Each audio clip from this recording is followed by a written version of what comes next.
Voilà près de 20 ans que l'orgue de l'église Notre-Dame-des-Grâces au Grand-Lancy ne se fait pas entendre.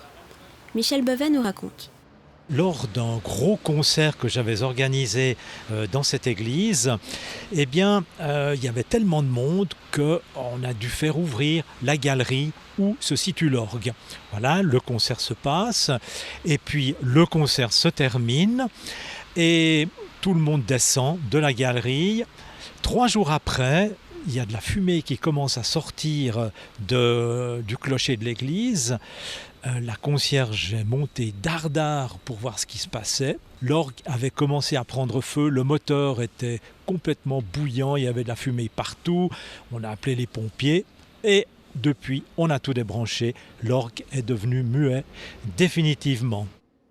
L'orgue Gandini a été installé au moment de la construction de Notre-Dame-des-Grâces en 1913.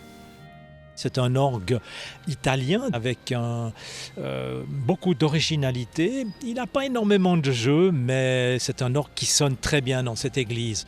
C'est pas un orgue qui est fait pour jouer de la musique baroque, c'est plutôt un orgue qui peut jouer de la musique romantique. C'est un orgue pneumatique, donc qui valorise l'ampleur du son, parfois un peu au détriment de la netteté, de la vivacité aussi de la musique.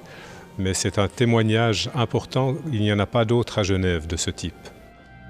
L'orgue Gandini a formé de nombreux musiciens, notamment Agnès Ripari, ancienne organiste titulaire de Notre-Dame-des-Grâces. En 1947, M. le curé Rossi, qui était prêtre à ce moment-là, m'a dit « Vous êtes nommé officiellement avec 100 francs par trimestre ». Alors ça consistait à venir à la messe le dimanche, les répétitions le vendredi, il y avait encore les vêpres ou les complis le dimanche après-midi, voilà. J'ai continué jusqu'à mon mariage, donc j'ai pris 12 ans de leçons d'orgue chez M. Livron. Et puis à 5 ans, en 1950, je me suis mariée. Alors j'ai continué de jouer jusqu'à mon 3e enfant en 1956, et puis là j'ai arrêté. En 2006, cet orgue presque centenaire a failli être condamné. Il y a eu l'ancien conseil de paroisse qui avait demandé à une manufacture de faire un devis. Cette manufacture a dit « Votre orgue, il est fichu, il ne sert à rien du tout ». Nous avions aussi un ancien conseil technique qui nous a dit « Cet orgue, il faut le démolir puis reconstruire un autre ». Déçu de ne jamais avoir entendu la musique de l'orgue Gandini, Pierre-André Bise décide en 2012 de fonder une association pour lui faire retrouver sa voix. Tout d'abord, il a fallu savoir si on restaurait ou pas. C'était la première tâche de l'association de définir. Alors nous avons fait venir d'autres manufactures d'orgue que Saint-Martin, dont des italiennes, et puis une manufacture italienne, Colzani, qui habite près de Côme, près de Varèse, d'où venait notre orgue, est venue ici. L'association a accepté qu'il fasse un devis et nous a fait un devis détaillé.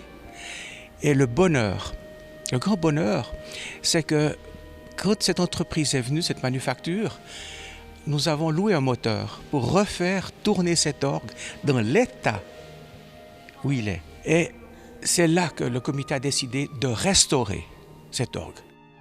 Pour ce faire, l'association a besoin de 150 000 francs. À côté des cérémonies religieuses, l'orgue nouvellement restauré sera également utilisé pour des concerts publics. Il y a un répertoire que j'aimerais beaucoup aborder, c'est le répertoire romantique avec notamment une œuvre magistrale, c'est la 3e symphonie de Camille Saint-Saëns et c'est vrai qu'on a le projet de monter un grand concert avec une grande formation et un organiste confirmé. Un autre projet de l'association est de mettre à disposition cet instrument afin de former une nouvelle génération d'organistes. Que d'heures j'ai passé à cet orgue. Je venais presque tous les soirs pour répéter. Qu'est-ce que j'ai apprécié vraiment. Je ne pourrais pas vous dire combien il y avait de tuyaux et tout ça au point de vue technique, non, mais tout ce que j'ai ressenti en jouant ça.